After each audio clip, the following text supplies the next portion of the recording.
नमस्कार, capital TV देख रहे हैं आप। मैं हूं आपके साथ पूजा। ब्रेकिंग नाउ में बड़ी खबर राम मंदिर विवाद से जुड़ी हुई आपको बता रहे हैं। चंपत राय ने इस्तीफा दे दिया है, साथ ही कार्रवाई भी तेजी से की जा रही है। सीएम योगी के कड़े आदेश के बाद एफआईआर दर्ज किया गया था और अब 8 के 8 लोगों को गिरफ्तार कर लिया गया है। तो दूसरी तरफ राजनीति भी तेज हो रही है। अरविंद केजरीवाल ने रामलला के दर्शन किए हैं, तो वहीं कांग्रेस पार्टी की तरफ से प्रेस कॉन्फ्रेंस करके कई बड़े बड़े आरोप लगाए गए हैं। तो क्या कुछ चल रहा है इस पूरे मामले में, एक एक करके आपको अपडेट देंगे। मेरे साथ जुड़े हुए हैं कैपिटल टीवी के editor in chief doctor Manish Kumar. Sir, आपने बताया था कि इस्तीफा दे दिया गया है, लेकिन अब ऑफिशियली कहा गया कि चंपत राय ने अपना इस्तीफा दे दिया है। क्या कुछ चल रहा है? देखिए, इस्तीफा कल ही हो गया था।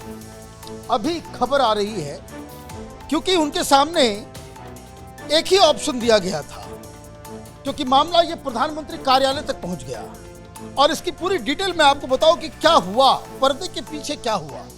चंपत राय साहब देर आए, दुरुस्त तो आए, लेकिन काफी देरी हो गई।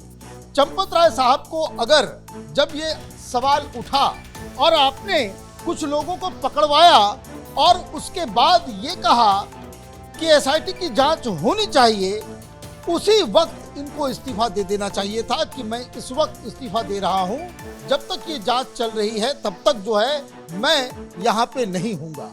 लेकिन हुआ क्या, उनको लगा कि चीज़ें जो है वो उतनी दूर तक जाएगी नहीं, मे बी मैनेज कर लिया जाएगा। लेकिन अब क्या हुआ कि जैसे जैसे एसआईटी की टीम ने रिपोर्ट दी, उसके बाद सरकार एक्शन में आई।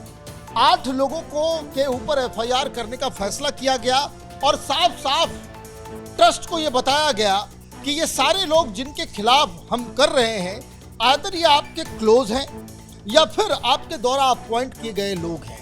इसलिए जिम्मेदारी तो टॉप लेवल पे बनेगी ही बनेगी और इसलिए कल ही इनसे इस्तीफा ले लिया गया।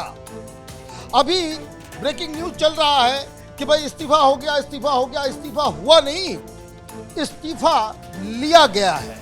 वो इसलिए लिया गया है क्योंकि जिस तरीके की एसआईटी की रिपोर्ट आई, उससे इनकी संलिप्तता, इसको कह सकते हैं कि maybe they are not directly involve, लेकिन इनकी जिम्मेदारी वो बनती है कि आपने ऐसे ऐसे लोगों को क्यों इतने इंपॉर्टेंट काम में लगाया, तो उस हिसाब से इनके ऊपर जिम्मेदारी दी गई है। और मैं आपको बता दूं, चंपत राय जो जनरल सेक्रेटरी हैं, अध्यक्ष हैं, अनिल मिश्रा ये दोनों ट्रस्टी हैं, सदस्य भी हैं, इनसे अब पूछताछ भी होगी।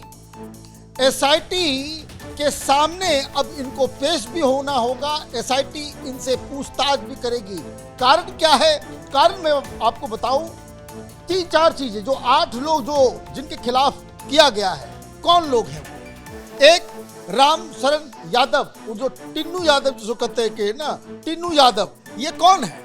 ये चंपत राय साहब के निजी ड्राइवर हैं और उसका ही पूरा फैलाया हुआ ये कांड है।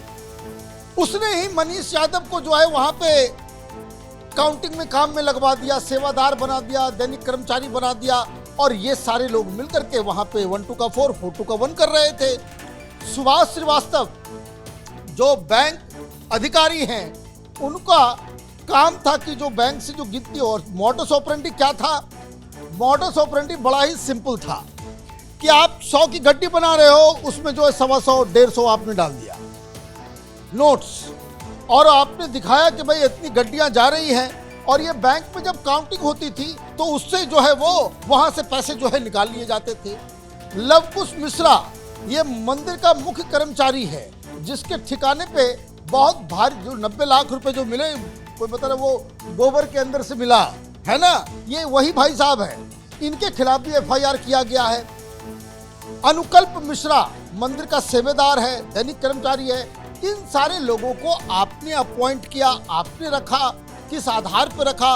और जब आपको ये मालूम था कि ये जो टुन्नू यादव है ये आपका ड्राइवर था, उसका पहले वो ऑटो चलाता था, अब मालूम चल रहा है कि वहाँ उसने बहुत अयोध्या के अंदर 40-40 ऑटो और पता नहीं कितने जो है वो बैटरी वाला रिक्शा जो है वो डेली पे चला। भाई इतने पैसे अचानक से उसके पास आ रहे हैं और आपको मालूम नहीं चल रहा है कि आपका ड्राइवर जो है वो लखपति कैसे बनते चला जा रहा है, इनफैक्ट करोड़पति बन गया हो।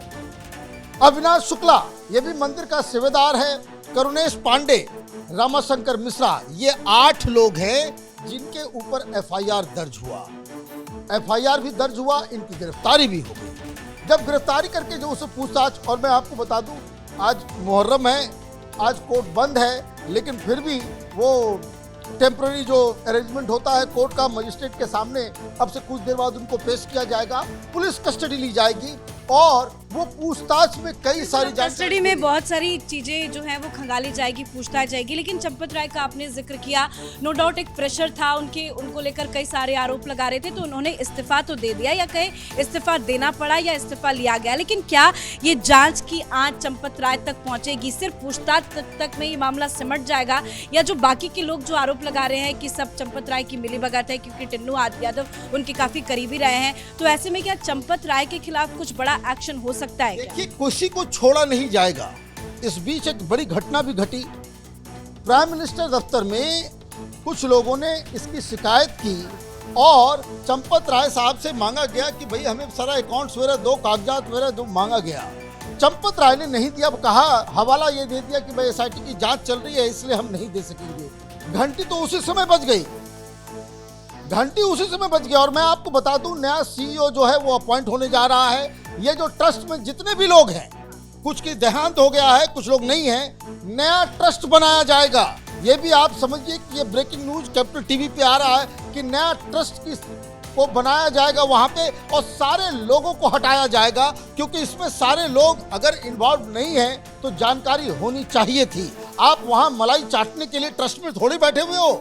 अपने परिवारों को, अपने रिश्तेदारों को जो है दर्शन कराना और वीआईपी ट्रीटमेंट लेने के लिए आपको वहां थोड़ी बिठाया गया है। आप सदस्य हैं तो वहां इतनी लार्ज स्केल पे गड़बड़ियां हो रही है, तो आप क्या अंधे हो गए थे? तो नया ट्रस्ट जो है वो बनाने की प्रक्रिया ये 1-2 दिन के अंदर हो, क्योंकि इनसे इस्तीफा मंगवाया गया। कल इन लोगों ने इस्तीफा दिया, क्योंकि इनके सामने साफ साफ ये कहा गया कि भाई आप ये बता दो कि भाई कैसे क्या करना है। सीधे सीधे इस्तीफा लेना है कि फिर आपको पूछताछ के लिए बुलाएं और बचेगा कोई नहीं। इनकी कितनी संलिप्तता है, क्योंकि बहुत सारे इस तरह की बातें भी आ रही है कि चंपत राय को जब ये सारी बातें बताई गई कि इस तरह का कुछ गड़बड़ चल रहा है, अभी से नहीं शुरू से, तो वो कहते थे कि भाई ये भगवान राम पनिश करेंगे, है ना, ये आस्था का मसला है, भगवान सब देख रहे हैं। अरे भाई भगवान तो देख ही रहे हैं, लेकिन वो तो अलग मसला है। लेकिन आपके इस भलमनसाहत का फायदा कोई उठा रहा है, आपने जिन लोगों को रखा है वो चोरी कर रहे हैं, तो फिर तो इसके ऊपर कार्रवाई जो है, ये जो आपने सवाल किया कि जांच की आंच, इस जांच की आंच में सब जलेंगे, कोई नहीं बचेगा, क्योंकि मूड प्रधानमंत्री का भी और मुख्यमंत्री का भी वो इतना सख्त है कि इससे कोई नहीं बच पाएगा। थोड़ी राजनीति की भी बात कर लेते हैं। अरविंद केजरीवाल जो अयोध्या पहुंचे, हनुमानगढ़ी भी पहुंचे, रामलला के भी दर्शन किए। अब 4 बजे बताया जा रहा है कि वो एक प्रेस कॉन्फ्रेंस भी करने वाले हैं, लेकिन आम आदमी पार्टी कह रही है ये सब जो कार्रवाई हो रही है कि एफआईआर दर्ज कर लिया गया, अरेस्ट कर लिया गया, ये सब कुछ केजरीवाल के प्रेशर की वजह से हुआ है। अगर आम आदमी पार्टी इतनी एक्टिव नहीं होती, ये घोटाले का मुद्दा नहीं उठाया जाता, संजय सिंह एसआईटी के पास नहीं पहुंचते, तो ये सब चुप बैठे रहते, कोई कुछ नहीं करता। ये कहावत है ना, चोर सुनाए धर्म कथा, है ना। ये तिहाड़ी जो पता नहीं कौन कौन से पाप के चक्कर में कितने महीने तिहाड़ में रह करके आया है, और ये आकर के हिंदुओं की आस्था के साथ राजनीति करने की कोशिश कर रहा है। 4 बजे एक बहुत बड़ी प्रेस कॉन्फ्रेंस। भाई बहुत बड़ी प्रेस कॉन्फ्रेंस कर लीजिए, लेकिन ये इस्तीफे की खबर आने के बाद आपकी सारी जो राजनीति जो है वो खत्म हो गई। अब आपके पास क्या है? अगर आप देखिए, सरकार अभी भी कुछ देर पहले योगी आदित्यनाथ ने क्या बयान दिया, उन्होंने कहा दूध का दूध, पानी का पानी किया जाएगा, और ये भी उन्होंने कहा कि राजनीति करना बंद कीजिए, हिंदुओं की आस्था के साथ खिलवाड़ करना बंद कर दीजिए, अनर्गल आरोप लगाना बंद कर दीजिए। अगर आपके पास कोई सबूत है, कोई जानकारी है, कोई साक्ष्य है, कोई कागज है, कोई दस्तावेज है, वो अगर आपके पास जानकारी है, आप सीधे सीधे एसआईटी को दीजिए, हम दूध का दूध, पानी का पानी कर देंगे।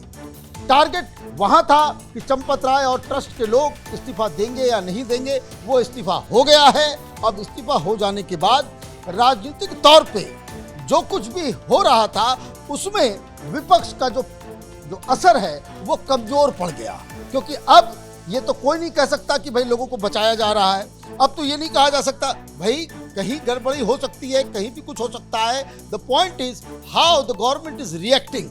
कैसे आप गुनहगारों को पनिश कर रहे हैं और गुनहगारों को पनिश करने में कितना आप तत्पर भी हैं और कितना आप कठोर फैसले ले रहे हैं, और साथ ही साथ कहीं जो टॉप लेवल के लोग हैं उसको आप कोई एलिबाई देकर के कोई बचाने का काम तो नहीं कर रहे हैं। ये अगर हो रहा है तो पॉलिटिकली कांग्रेस पार्टी भी कुछ कह रही है, उन्होंने भी प्रेस कॉन्फ्रेंस किया। अगर उनके सोशल मीडिया अकाउंट पे आप जाएंगे तो बहुत सारे ट्वीट्स हैं जो सवाल पूछे गए हैं प्रेस कॉन्फ्रेंस करके। वो कह रहे हैं कि जो राम को लाए हैं हम उनको उनको आप सत्ता में लाइए। ये नारा बीजेपी की तरफ से दिया गया। सत्ता में तो आ गए, लेकिन राम के नाम पर जो लूट हो रही है उसकी क्या सजा मिलनी चाहिए बीजेपी को? देखिए 100 बात की एक बात बता दूं, चाहे वो अखिलेश यादव हो, चाहे वो राहुल गांधी हो, चाहे वो केजरीवाल हो, ये कोई भी विपक्ष वो इस मुद्दे को इसलिए उठा रहा है कि इसलिए नहीं कि उनको उनकी हिंदू वाली आस्था जो है वो बहुत जो है उसमें झटका लगा है। नहीं, ये सब मुस्लिम वोटों के जो है लालची लोग हैं।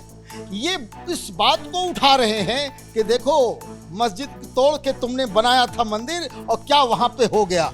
ये एक सैडिस्टिक प्लेजर उठाने के लिए, हिंदुओं की आस्था को चोट पहुंचाने के लिए, हिंदुत्व को, हिंदू प्रतीक चिन्हों को लज्जित करने के लिए ये प्रोपेगेंडा कर रहे हैं। सर जानकारी के लिए, तो चाहे वो कांग्रेस पार्टी हो, आम आदमी पार्टी हो, समाजवादी पार्टी हो, सारी विपक्षी पार्टियों की तरफ से जमकर घिनौनी राजनीति की जा रही है। लेकिन जिस तरह से एक्शन हो रहा है, गिरफ्तारी हो रही है, पूछताछ हो रही है, एसआईटी और सीएम योगी आदित्यनाथ जिस तरह से एक्शन मोड में नजर आ रहे हैं, और चाहे वो चंपत राय का इस्तीफा ही क्यों ना हो, जो एक्शन दिखाई दे रहा है उससे विपक्षी पार्टियों के मुंह में ताला जरूर लगेगा। लेकिन राजनीति करने से बाज विपक्षी पार्टियां नहीं आ रही है। हालांकि कार्रवाई अभी और देखने को मिलेगी, हो सकता है कुछ और गिरफ्तारियां भी इस पूरे मामले में हो। इस बड़ी खबर में इतना ही। देखते रहिए कैपिटल टीवी। नमस्कार।